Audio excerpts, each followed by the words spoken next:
누리며 또 그 말씀을 마음에 새기는 귀한 시간 될 수 있도록 인도하여 주시옵소서. 하나님, 우리가 주님의 말씀을 듣고 또 그 말씀 안에서 서로 교제하며 나아갈 때에 하나님의 놀라웠고 크신 그 사랑과 은혜를 우리가 누리길 원하오니 주께서 역사하여 주시며 하나님, 우리가 모인 자리에서 온전하신 주님 앞에 기쁨과 영광이 될 수 있도록 주께서 역사하여 주시옵소서.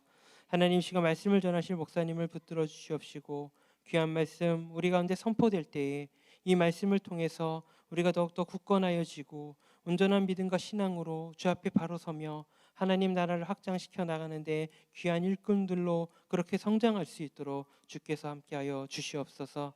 온전하신 주님을 바라보며 나아가겠습니다. 이 시간 가운데 역사하여 주시옵소서. 예수님의 이름으로 기도드렸습니다. 아멘.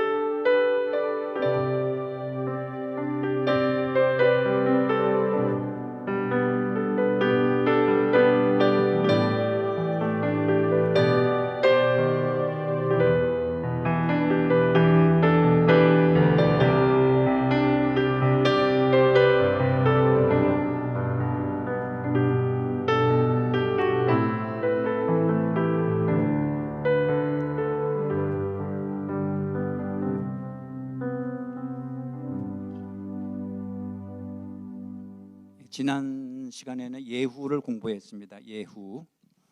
예후는 한마디로 하나님의 칼이었습니다. 하나님의 칼. 북이스라엘에서 악의 극치를 달리던 아합의 집을 완전히 썰어버렸습니다. 피바람이 불었습니다. 그런데 그 피바람이 남유다까지 번졌습니다.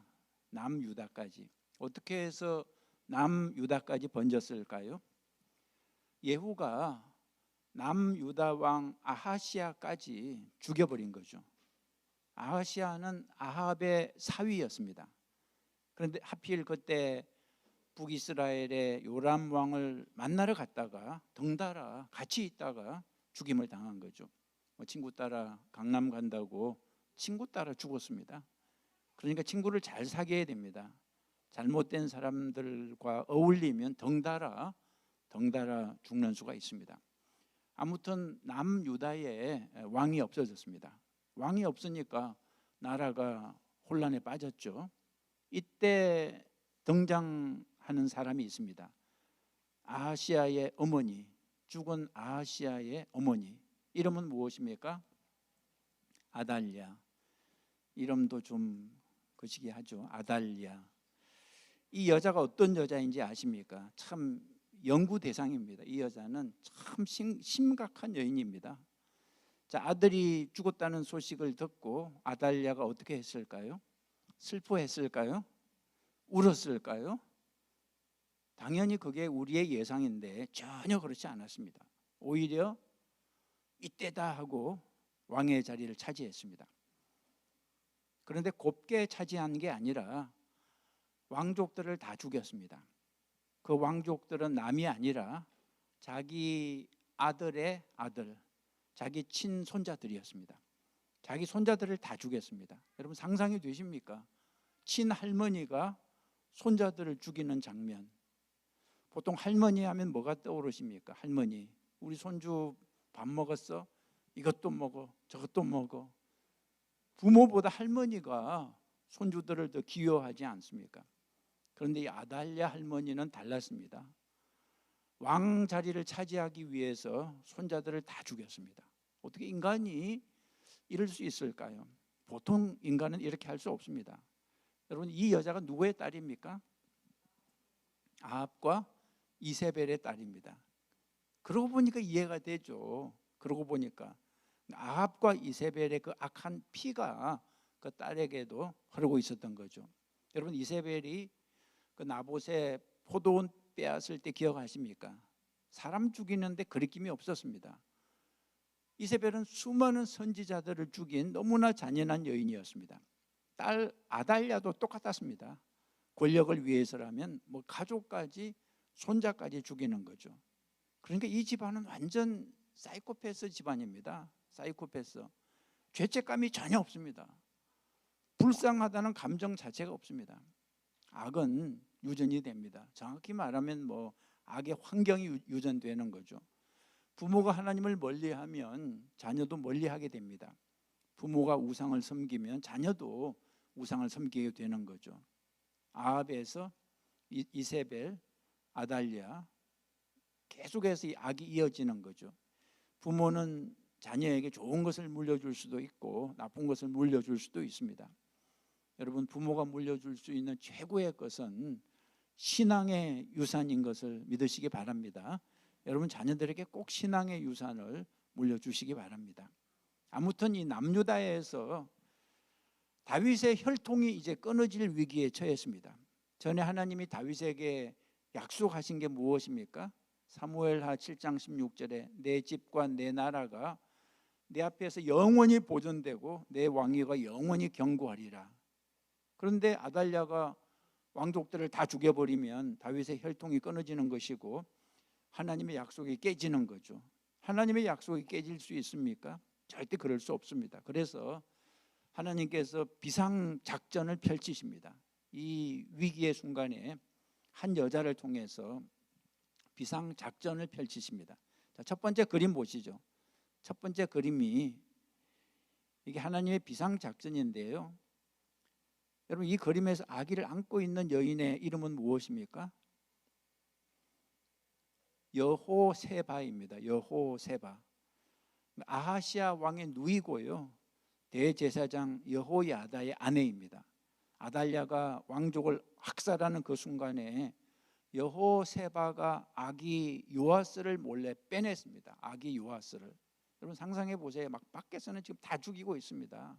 막 애가 죽어 나가고 그 혼란 속에서 한 여자가 아기를 품에 안고 달립니다. 막 가슴이 터질 것 같고 애가 울면 덜키면 다 죽는 거죠. 숨을 죽이고 달려서 성전 안으로 숨어 들어갔습니다. 성전 안으로. 이 아기의 이름이 바로 요아스입니다. 요아스. 오늘 우리가 공부하는 요아스. 이 다윗 왕조의 마지막 핏줄입니다. 요아스. 아달랴는 왕족을 다 죽인 줄 알았습니다. 다 죽였다. 그런데 한 명이 살아 있었던 거죠. 그것도 성전 안에, 하나님의 집 안에. 여러분 잊지 마십시오. 세상의 권력이 아무리 강해도 하나님의 집에 손을 못 댑니다. 아달랴의 칼이 성전 문 앞에서 멈춘 거죠. 하나님의 막으신 거죠. 요아스는 성전에서 무려 6년을 자랐습니다. 대제사장 여호야다 이름을 우리가 기억하셔야 됩니다. 여호야다가 아버지처럼 요아스를 키웠습니다. 6년 동안 밖에서는 누가 통치하고 있었습니까? 아달랴가 여왕으로 통치하고 있었고, 안에서는 요아스가, 그 어린 요아스가 성전 안에서 자라고 있었습니다. 밖에서는 바알 우상이 막 세워지고 안에서는 엄밀한 가운데 여호야다를 통해서 하나님의 말씀이 가르쳐지고 있었습니다. 요즘식으로 말하면 세상은 미쳐 돌아가는데 교회 안에서 한 아이가 조용히 말씀을 먹고 자라고 있었던 거죠. 하나님은 급하게 일하시지 않습니다. 6년 동안 조용히 준비하셨습니다. 때가 될 때까지. 우리도 마찬가지입니다. 여러분 지금 상황이 끝난 것 같아도 너무나 억울한 상황임에도 불구하고 하나님께서 엄밀한 가운데 일을 진행하고 계시는 거죠. 그리고 때가 되면 반드시 이제 나타내시는 거죠. 하나님의 비상작전이 이제 진행이 되는데요. 자, 두 번째 그림 한번 보시죠. 제목이 7살의 대관식인데요. 이 그림은 이제 7살짜리 요아스가 드디어 왕이 되는 그림입니다. 요아스가 7살이 되자 여호야다 제사장이 결단을 내렸습니다. 이제 때가 됐다고 본 거죠. 여호야다는 치밀하게 계획을 세웠습니다.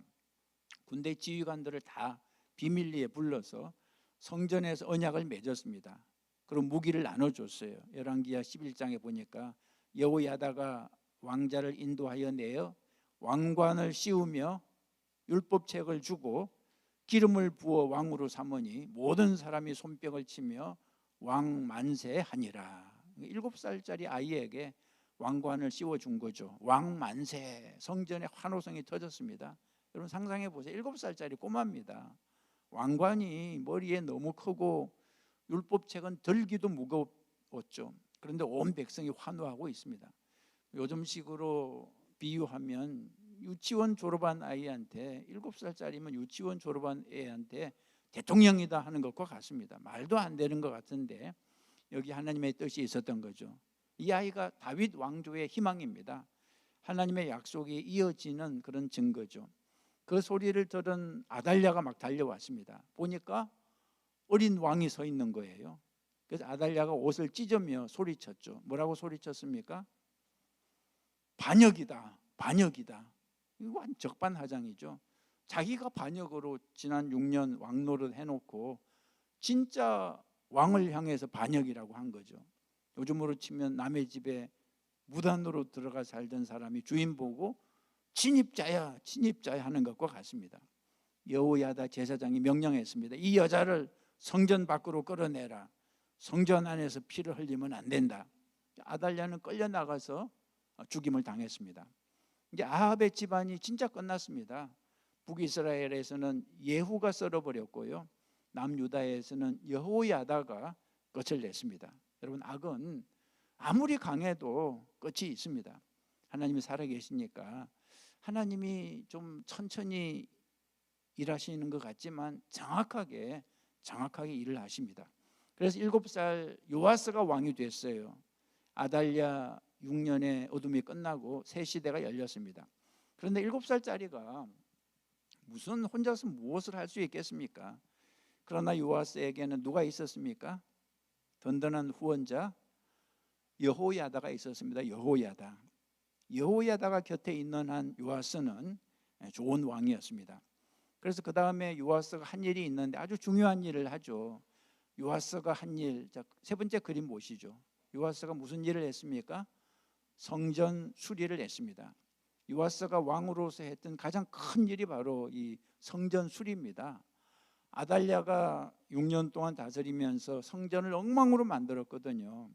바알 신전에는 엄청나게 돈을 쓰면서 하나님의 성전은 방치했습니다. 역대하 24장 7절에 그 악한 여인 아달랴의 아들들이 하나님의 전을 허물고 여호와의 전의 모든 성물을 바알들에게 드렸더라 그랬거든요. 성전이 무너지고 있었습니다. 지붕이 새고 벽이 갈라지고 거룩한 물건들이 바알 신전으로 옮겨지고, 그때 이제 요아스가 말합니다. 성전을 고치자. 요즘식으로 말하면 오래된 건물 리모델링을 하는 거죠. 지붕 새는 거 고치고 벽 다시 칠하고 바닥을 다시 수리하는 거죠. 우리 교회도 지금 이제 50주년 맞이해서 성전 수리를 해야 됩니다. 꼭 우리 교회 얘기하는 것 같아요. 비가 새고 우리도 지붕 새는 거 고치고, 저 구멍 뚫려 있잖아요. 저기도 구멍이 뚫려 있잖아요. 벽도 좀 다시 칠하고, 우리 외관도 좀 싹 좀 칠하고, 그죠? 바닥도 다시 수리하고. 근데 문제가 생겼습니다. 제사장들에게 돈을 맡겼는데 23년이 지나도 수리를 안 하는 거예요. 돈은 받았는데 공사를 안 해요. 보통 공사는 뭐 2, 3년이면 완성이 되는데, 근데 23년이 걸린 건 문제가 있는 거죠. 그래서 요아스가 새로운 방법을 생각해냈습니다. 헌금함을 만들었어요. 헌금함. 성전 입구에 큰 궤를 놓고 구멍을 뚫어서 헌금을 직접 넣게 했습니다. 열왕기하 12장 9절에 제사장 여호야다가 궤 하나를 가져다가 그 뚜껑에 구멍을 뚫어 번제단 곁 오른쪽에 놓으니, 아주 투명한 시스템을 만든 거죠. 여러분, 이게 성경에 나오는 최초의 헌금함입니다. 우리 교회도 이번에 궤를 하나 입구에 갖다 놓을까? 50주년 성전 수리함 어떠세요? 오늘 성경에 나오니까 하는 말입니다. 그렇게 해서 성전이 아름답게 수리됐습니다. 하나님의 집이 다시 아름다워졌어요. 열왕기하 12장 2절에 요아스가 제사장 여호야다의 가르침을 받을 동안에는 여호와 보시기에 정직히 행하였으나 그랬습니다. 여기서 중요한 문장은 이겁니다. 여호야다의 가르침을 받을 동안에는, 이 문장에 동안에는 이 단어가 참 의미가 있습니다. 동안에는, 다음에는 뭐가 올 것 같습니까? 그 후에는 달라졌다. 좋은 스승이 곁에 있을 때는 좋았습니다. 그런데 그 스승이 떠나면 바로 여기서 요아스의 인생이 이제 갈라지는 거죠. 자, 네 번째 그림 보시죠. 네 번째 그림, 여호야다의 죽음입니다. 여호야다의 죽음. 여호야다가 죽었습니다. 나이 130세로 죽었습니다. 역대하 24장에 여호야다가 늙어 나이가 차서 죽으니 죽을 때의 나이가 130세였더라. 그를 다윗성 왕들의 사이에 장사하였으니. 여호야다는 제사장이었는데 왕들의 무덤에 묻혔어요. 왕도 아닌데 왕의 예우를 받은 거죠. 그만큼 존경받은 사람입니다. 반면에 요아스는 왕이었는데 처음엔 참 잘했는데 훗날 놀랍게도 왕들의 무덤에 묻히지 못합니다. 역대하 24장 25절에 그의 신하들이 그를, 요아스를 왕들의 묘실에 장사하지 아니하였더라. 요아스는 왕인데 왕 대우를 못 받고, 여호야다는 제사장인데 왕 대우를 받은 거죠. 여러분, 인생의 마지막은 직책이 아니라 어떻게 살았느냐로 결정이 됩니다. 아무튼 여호야다가 죽자 이제 요아스에게 다른 사람들이 접근했습니다. 유다의 그 고위 관리들, 역대하 24장 17절에 여호야다가 죽은 후에 유다의 고관들이 와서 왕에게 절하니 왕이 그들의 말을 듣고, 이런 문장이 있습니다. 왕에게 절을 하면서 뭐라고 말을 했을까? 이렇게 말을 했습니다. 왕이시여, 이제 좀 자유롭게 하십시오. 여호야다 그 노인이 너무 엄격했잖아요. 이제 좀 적당히 편하게 삽시다. 이 말이 귀에 아주 달콤했죠. 요아스가 그들의 말을 들었습니다. 그래서 어떻게 했습니까? 하나님의 성전을 버리고 아세라 목상과 우상을 섬기기 시작했습니다. 얼마 전까지 성전을 수리하던 그 왕이 이제는 우상 앞에 절하고 있습니다. 기가 막히는 일이죠. 여러분, 요아스의 문제가 무엇이었습니까? 뿌리가 없었습니다. 뿌리가, 신앙의 뿌리가 없었습니다. 여호야다가 곁에 있을 때는 잘했습니다. 여호야다가 옆에서 다 가르쳐 주었으니까. 근데 여호야다가 없으니까 흔들렸습니다. 믿음이 자기 게 아니었던 거죠. 빌려온 믿음이었습니다. 우리 주변에도 사실 그런 사람들이 있습니다. 그냥 부모님 따라서 교회를 나오고 부인 따라서 교회를 나오고, 근데 그 사람이 없어지면 믿음도 같이 없어지는 거죠. 요아스가 딱 그랬습니다. 여러분, 나무를 한번 생각해 보세요. 뿌리 깊은 나무는 태풍이 불어도 안 넘어지죠. 근데 뿌리가 얕은 나무는 작은 바람에도 쓰러지고 말죠. 요아스는 뿌리가 너무 얕았습니다. 여호야다 울타리가 있을 때는 괜찮았습니다. 그런데 그 울타리가 없어지니까 바로 쓰러진 거죠. 빌려온 믿음은 안 됩니다. 빌려준 사람이 사라지면 같이 사라지죠. 내 믿음은 내 것이어야 되는 거죠. 그런데 이 얘기가 여기서 끝나면 그냥 슬프기만 한데 더 슬픈 일이 벌어집니다. 너무나 끔찍한 비극이 벌어집니다. 다섯 번째 그림입니다. 이 그림은 요아스 왕이 선지자 스가랴를 죽이는 그림입니다. 요아스 왕이 타락하자 하나님의 선지자들을 보내셨어요. 돌아오라고, 우상을 버리고 하나님께 돌아오라고. 근데 요아스가 듣지 않았습니다. 그때 한 사람이 일어섰죠. 스가랴. 여러분, 스가랴 선지자 여호야다의 아들입니다. 여호야다 제사장의 아들이 스가랴 선지자인데요. 여러분, 여호야다가 누구입니까? 요아스를 살려준 사람이죠. 요아스를 왕으로 세운 사람이죠. 요아스를 가르친 사람입니다. 정말 아버지나 진배 없는 사람이죠. 그 여호야다의 아들 스가랴가 하나님의 영에 감동되어서 말했습니다. 역대하 24장에 보니까 너희가 어찌하여 여호와의 명령을 거역하여 스스로 형통하지 못하게 하느냐? 너희가 여호와를 버렸으므로 여호와도 너희를 버리셨느니라. 너희가 여호와를 버렸으므로 여호와도 너희를 버리셨다는 거죠. 이게 진실한 말인데, 그러나 듣기 싫은 말이죠. 진실한 쓴 말이 듣기는 싫지만 오히려 약이 되는 말이죠. 요아스가 어떻게 했습니까? 그 말을 들어야 되는데 안 들었어요. 역대하 24장에 그들이 스가랴를 모의하여 왕의 명령을 따라, 누가 명령했습니까? 왕의 명령을 따라 여호와의 전 뜰 안에서 돌로 쳐 죽인지라 그랬습니다. 돌로 쳐 죽였어요. 여호와의 전 뜰에서 왕의 명령으로, 요아스 왕의 명령으로. 여러분, 스가랴가 누구의 아들입니까? 아까도 말씀드렸지만 요아스를 살려준 여호야다의 아들입니다. 자기를 살려준 은인의 아들을 그 거룩한 성전에서 죽인 거죠. 이건 배은망덕의 극치입니다. 이보다 더한 배은망덕은 없죠. 여러분, 스가랴가 죽으면서 뭐라고 했습니까? 역대하 24장 22절에 보니까 스가랴가 죽을 때 이르되 여호와는 감찰하시고 보응하시리라. 여호와는 감찰하시고 보응하시리라. 하나님이 보고 계신다. 하나님이 갚으실 것이다. 그렇게 말하고 죽었는데 그 말이 그대로 이루어집니다. 그래서 바로 그 다음에 어떤 일이 일어났습니까?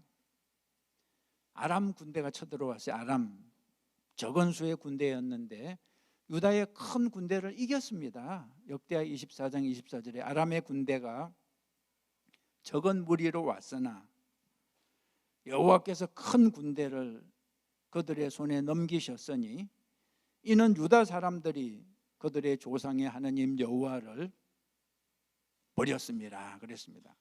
참 안타까운 성경 구절이죠. 아람의 군대가 적은 무리로 왔으나, 옛날에는 큰 군대가 와서 이스라엘 적은 군대를 이기지 못하고 패했는데, 이번에는 아람의 군대가 적은 무리로 왔으나 여호와께서 유다의 큰 군대를 그들의 손에 넘기셨으니 이는 유다 사람들이 그들의 조상의 하나님 여호와를 버렸습니다. 그랬습니다. 하나님을 버리니까 하나님도 유다 백성들을 버린 거죠. 그 전력이 약한 군대가 이겼습니다. 하나님이 요아스를 버리셨기 때문입니다. 하나님의 보호가 사라지면 어떤 큰 힘도 소용없습니다. 요아스가 하나님을 먼저 버렸고 하나님도 요아스를 버린 거죠. 그 결과 요아스는 전쟁에서 패하고 크게 다쳤습니다. 그리고 결국은 어떻게 됩니까? 요아스의 마지막이 자기 신하들에게 죽어요. 자기 신하들에게 죽임을 당합니다. 역대하 24장 25절에 그의 신하들이, 요아스의 신하들이 그를 침상에서 죽이니라 그랬습니다. 침상에서 죽임을 당했습니다. 전쟁터에서 죽은 것도 아닙니다. 자기 침대에서, 자기 신하들에게. 참 왕으로 시작해서 침대에서 살해당한 거죠. 그리고 왕의 무덤에도 들어가지 못했습니다. 요아스의 시작은 성전에서 보호받았는데 하나님의 은혜로 살았는데 7살에 왕이 됐는데 성전을 수리했는데, 그런데 끝이 너무나 안 좋아요. 우상을 섬기고 그 은인의 아들을 죽이고 하나님의 선지자를 죽이고 전쟁에서 패하고 신하들에게 암살당했습니다. 정말 시작은 좋았는데 끝이 너무 나쁘죠. 전반전은 좋았는데 후반전에 무너졌습니다. 여러분, 남의 얘기가 아니라 이런 걸 보면서 우리가 우리 자신을 돌아봐야 됩니다. 인생에서 중요한 것은 시작이 아니라 끝입니다. 끝입니다. 전반전이 좋아도 후반전이 무너지면 안 되는 거죠. 자, 요아스를 통해서 배우는 세 가지를 말씀드리면, 요아스가 왜 무너졌느냐? 자, 첫째, 뿌리 없는 믿음, 그죠? 뿌리 없는 믿음. 여호야다가 있을 때만 잘한 거죠. 누군가에게 의존한 그런 믿음은 그 사람이 사라지면 같이 사라집니다. 여러분, 내 믿음이 정말 내 것인지 돌아봐야 됩니다. 내 믿음이 정말 내 것인지. 혼자서도 흔들리지 않아야 뿌리 깊은 믿음이죠. 여러분, 헬스클럽에 운동 파트너가 없어도 혼자서 운동하러 가는 사람이 진짜 운동하는 사람이죠. 마찬가지로 부모님의 독촉이 없어도 나 혼자 믿음 생활을 할 수 있는 사람이 되어야 됩니다. 진짜 믿음은 다른 사람이 지켜주지 않아도 홀로 믿음을 지킬 수 있어야 되는 거죠. 자, 두 번째, 요아스는 귀를 잘못 열었습니다. 귀를. 요아스가 고위 관리들의 말을 들었죠. 하나님의 말씀 대신에. 누구의 말을 듣느냐가 인생을 결정합니다. 여러분, 솔로몬의 아들 르호보암 기억하십니까? 르호보암. 백성들을 따뜻하게 품어주라는 원로들의 말을 듣지 않았습니다. 그죠? 자기 또래 청년들의 말만 듣고 왕의 권위를 주장하면서 백성들에게 무섭게 반응했죠. 그 결과 나라가 두 쪽 난 거 아니겠습니까? 여러분, 달콤한 말이 항상 좋은 말은 아닙니다. 쓴 말이 진짜 약일 수 있는 거죠. 죽을 병에 걸렸는데 의사가 잘 모르고 뭐 별거 아닙니다, 건강하십니다, 이렇게 말하는데 그게 좋은 말인가요? 듣기 좋은 말이 나를 죽이는 말이고 듣기 싫은 말이 나를 살리는 말이 될 수 있는 거죠. 하나님의 말씀이 때로는 듣기 싫을 수 있습니다. 회개하라, 돌아오라, 버려라. 항상 하나님이 기회를 주셔요. 듣기 싫지만 그 말들이 바로 나를 살리는 거죠. 달콤한 세상의 말에 귀를 열지 말고 좀 쓰지만 하나님의 말씀에 귀를 여는 여러분 되시기를 축복합니다. 한번 따라해 보시죠. 주님, 말씀하옵소서. 제가 듣겠습니다. 이게 기도의 기본 자세가 되어야 됩니다. 주님, 말씀하옵소서. 제가 듣겠습니다. 세상의 달콤한 말에 귀를 좀 닫고 하나님의 말씀에 귀를 열어야 됩니다. 세 번째 요아스의 문제는 은혜를 잊었다는 거죠. 은혜를 잊었다는 거죠. 여호야다 제사장이 자기를 살려주었는데, 왕으로 세워주고 신앙을 가르쳐 주었는데 그 은혜를 원수로 갚았잖아요. 은인의 아들을, 그것도 선지자를, 그것도 성전 뜰에서 죽이는 것은 있을 수 없는 일입니다. 은혜를 잊으면 사람이 짐승보다 못해지죠. 짐승도 자기 먹이 주는 사람한테는 꼬리를 치는데 은혜를 잊은 사람은 정말 짐승만도 못한 거죠. 여러분, 우리가 여기 있는 게 이게 내 실력입니까? 내가 지금 건강한 게 내 능력입니까? 내가 숨을 쉬고 있는 게 그게 당연한 겁니까? 그렇지 않습니다. 다 은혜입니다. 은혜. 그죠? 하나님이 주신 거죠. 십자가의 은혜고 구원의 은혜고 매일 아침 눈 뜨는 은혜. 그죠? 밥 먹을 수 있는 은혜. 오늘 고기 드셨잖아요. 고기 먹을 수 있는 은혜. 은혜를 기억하는 사람은 쉽게 무너지지 않습니다. 은혜가 믿음의 뿌리를 깊이 박히게 만드는 거죠. 말씀을 마칩니다. 요아스의 인생은 참 슬픈 인생입니다. 시작은 좋았는데 끝이 나빴습니다. 여러분, 전반전만 좋은 사람이 되지 말고 후반전도 좋은 사람이 되시기 바랍니다. 대를 이어서 자식의 자식 때까지 끝까지 신실하게 달려가는 하나님이 축복하시는 여러분 모두가 되시기를 주님의 이름으로 축복합니다. 기도하시겠습니다. 하나님 아버지, 감사드립니다.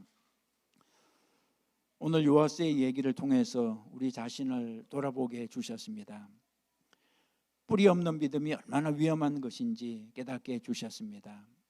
주님, 우리의 믿음이 그저 사람에게 의지하는 믿음이 아니라 하나님께 깊이 뿌리 내린 믿음이 되게 해 주시옵소서.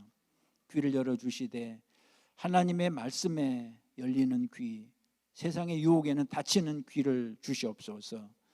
받은 은혜를 결코 잊지 않게 해 주시옵소서. 십자가의 은혜, 매일매일 돌보시는 주님의 은혜를 기억하게 하옵소서. 우리 인생의 전반전도 후반전도 한결같이 신실한 믿음으로 달려가게 해 주옵소서. 예수님의 이름으로 기도했습니다. 아멘. 소그룹으로 모이시기 바랍니다.